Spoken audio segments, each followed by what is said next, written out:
He laughed at me in front of the whole dining room. You, a waitress, trying to speak to my son? The laugh landed like a stone, and the table around him rippled with approval as if cruelty were a shared joke. I froze. My palms sweat, and the linen under my hand felt coarser than any fabric should. You are not going to believe the way this ends, so please do not skip ahead. If you like stories where arrogance gets exposed, hit like and subscribe. My name is Emily. I am 28 and I live alone in a small studio over a bakery on the east side. I wait tables at Lumen, a glass-walled restaurant where candles make everything look softer than it is. Most nights I come home smelling of lemon cleaner and garlic oil, pockets empty and a head full of bills. I pay what I can, and I sleep with the landlord on speed dial because last month his notice slipped under my door like a threat written on cheap paper. I had $180 in my account and a past due utility letter folded into my rent envelope. I have kept my pride in a small box marked urgent. I have a sister Anna who sends cereal when she can, a friend Marcus who works mornings at a bakery and loans me his spare phone charger, a neighbor Rosa who babysits sometimes and gives me leftovers, a manager named Henry who protects the staff when he can, a bartender Olivia who covers my shifts, a regular customer called Daniel who always leaves a generous tip, and a security guard named Lucas who knows all of our schedules. The rhythm of my week is predictable and fragile. Wake, clean, bus tables, keep my back straight, smile. The money never stretches the way my spirit needs it to. I had been scraping for months, turning every overtime hour into rent money and juggling nights when I could not find childcare for my son Noah, who was with his father that week. On the morning that changed everything, my phone buzzed with a notice from collections, and my chest closed as if someone had put a fist over it. I called the agency, my voice small and fast, the line crackling. I cried in the bathroom with the shower running so the neighbors would not hear. I swallowed anger until it turned metallic. That afternoon, Henry called us into the staff room, the air thick with the smell of warm bread and detergent. He said Mr. Caldwell had a reservation for a private dinner and to be on our best behavior. Mr. Caldwell is the kind of man whose name reads like a headline. He owns developments that make whole neighborhoods tremble. He donates to causes and expects the cameras to look kindly at his face. He arrived in a low black car smelling of cologne that smelled like lemon and money, hair perfect, a smile that never reached his eyes. With him was his son, Evan, who walked like someone carrying the weight of his father's expectations and a cheap hoodie that made him look oddly human against his father's polish. That evening, the dining room hummed. The wine glasses chimed like bright bells when orders came in. The lights were too warm, and the kitchen steam painted the air with rosemary and searing meat. I slid a plate toward a table, and Noah called me on the phone, his voice a thin thread saying, "I miss you." I stuffed my worry into my apron pocket next to a receipt and walked toward Caldwell's table to confirm dessert. He looked up, his gaze sharp, and said in a voice like glass being ground, "Why is this child bothering us?" I answered, "He is my child." He laughed and pointed as if the whole room should watch my humiliation. The laughs spiked like a live wire. Friends at the table leaned forward, smiling predatory smiles. I remember the abrasive clink of silverware being set down, as if punctuating the joke. I remember the way the candle flame bent as someone walked past. The humiliation landed like a wet cloth, and I felt all the air leave the room. I could have left. I could have folded and gone back to the kitchen to hide. The old rules burn into you when you are small money and small voice. But in that second, something moved inside me. I breathed in the warm wine perfume that hung around his table and tasted defeat and anger at the same time. I decided then I would not be invisible. I stepped closer, and the restaurant seemed to tilt. I spoke, my voice steady at first, and then finding strength as if it had practiced in the dark. "My son is not bothering anyone. He is on the phone because he misses me." He smirked. "Do you expect sympathy?" His friend at the corner of the table, a woman called Lisa, giggled and said, "How quaint, the little waitress with a baby." The exchanges came fast then. "You are making a scene," Henry warned from behind me, his voice low and worried. "She is only doing her job," Olivia said from the pass, loud enough to be heard. A man named Mark at the bar muttered something about entitlement, and the room filled with small sounds like a murmured tide. I will not pretend every word was polished.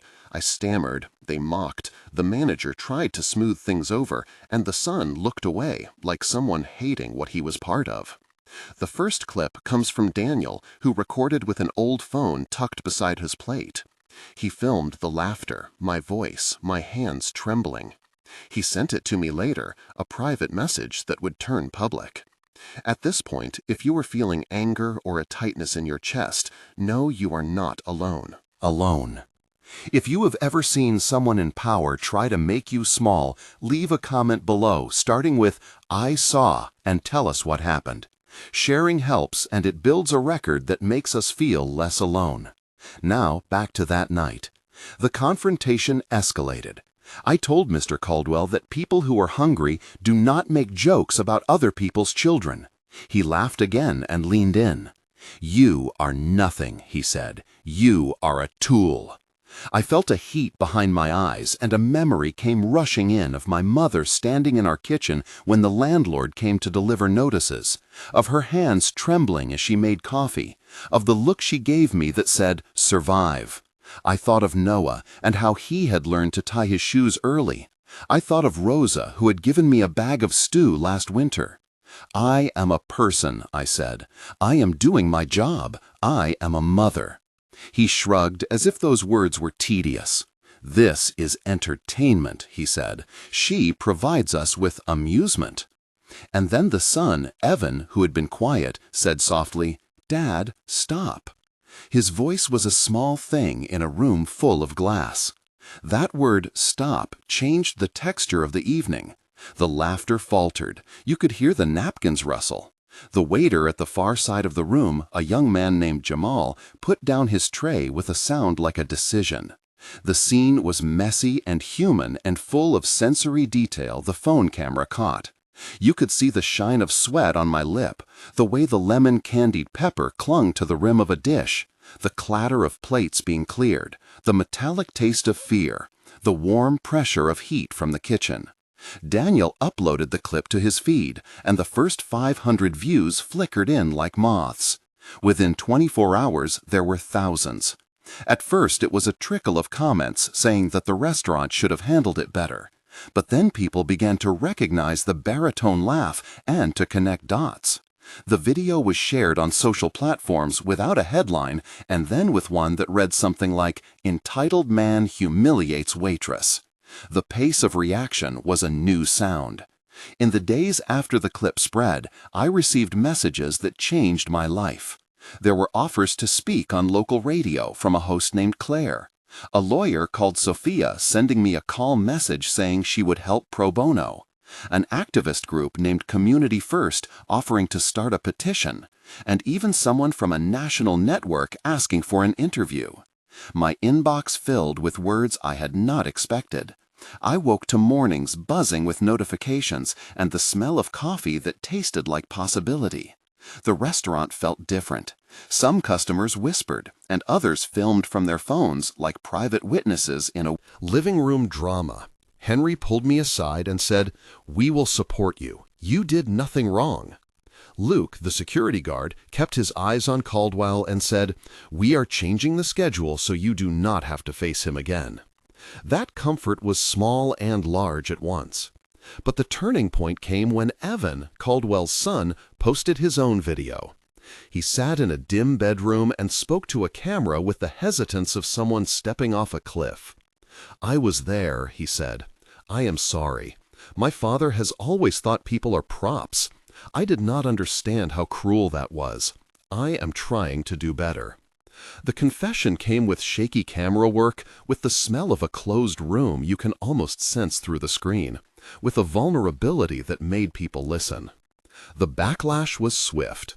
Donors began to ask questions, a local paper wrote an op-ed calling for accountability, and a building development near our neighborhood saw its permit review delayed as municipal leaders received messages. The company that managed some of Mr. Caldwell's properties released a statement that thanked the community for their feedback and said they were committed to reviewing their code of conduct. That statement was careful and cool, but it was something. The numbers were a language of consequence. The viral clip reached 3 million views in a week. The restaurant lost a few reservations because people did not want to dine where that had happened, and some companies pulled scheduled events. There were calls to boycott Caldwell's new gala and a petition that gathered 25,000 signatures demanding his foundation issue a formal apology. He responded with a short note that read like a legal brief, and then with a denial that sounded thin. The pressure mounted, and a few board members began to distance themselves.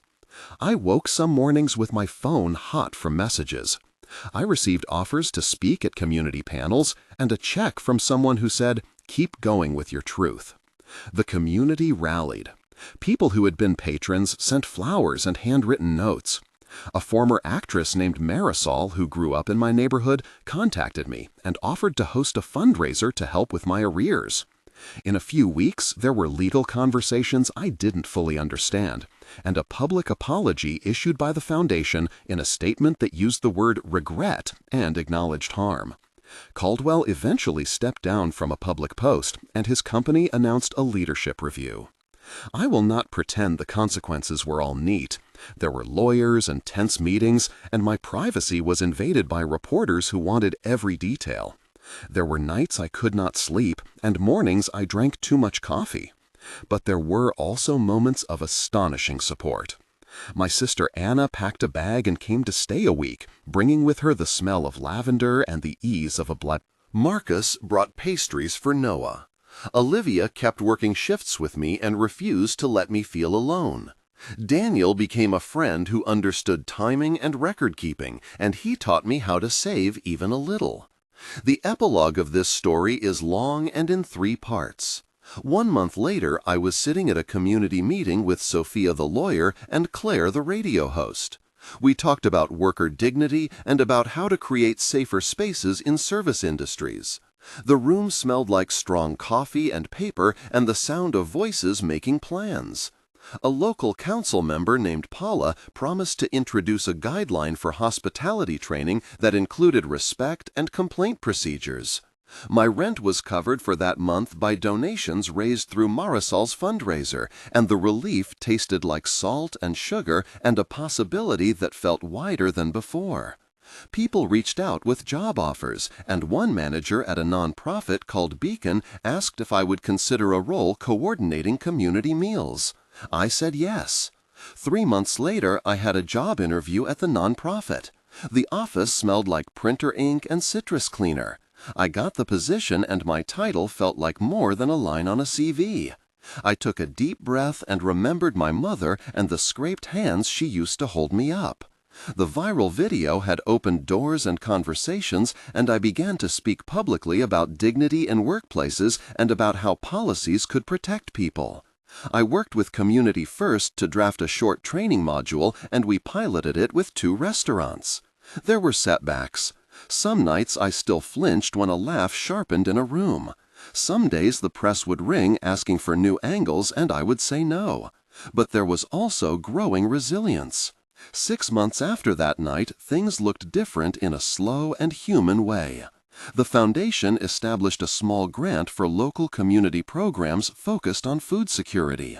Evan had begun working with a youth mentorship program and publicly supported efforts to hire more local staff in development projects. Henry got a promotion at a different restaurant because his leadership during the crisis had been noticed. Rosa started a weekly meal train for neighbors. I moved to a small 2-bedroom where Noah could sleep in his own room when he stayed with me, and the apartment smelled like lemon and new sheets. People sent messages telling me that seeing me speak had given them courage to report abusive bosses. I received an unexpected invitation to testify at a local panel on corporate accountability. The world had not become perfect, but the scale had shifted. The film of one moment had revealed a pattern, and the reaction had changed the trajectories of several lives. I am grateful for every person who sent a message that said you were not alone. I say thank you to the neighbors who showed up with casseroles and to Marcus who keeps telling he to rest. To those who shared the video and to those who offered me work I could grow in, thank you. If this story moved you, please share it with someone who needs to know that small acts of courage can ripple into large changes. Subscribe for more stories of ordinary people facing power and changing the conversation. Sometimes the smallest voice has the weight to tilt a room, and sometimes a single video does what polite complaints could not. It opens a door that had been jammed shut.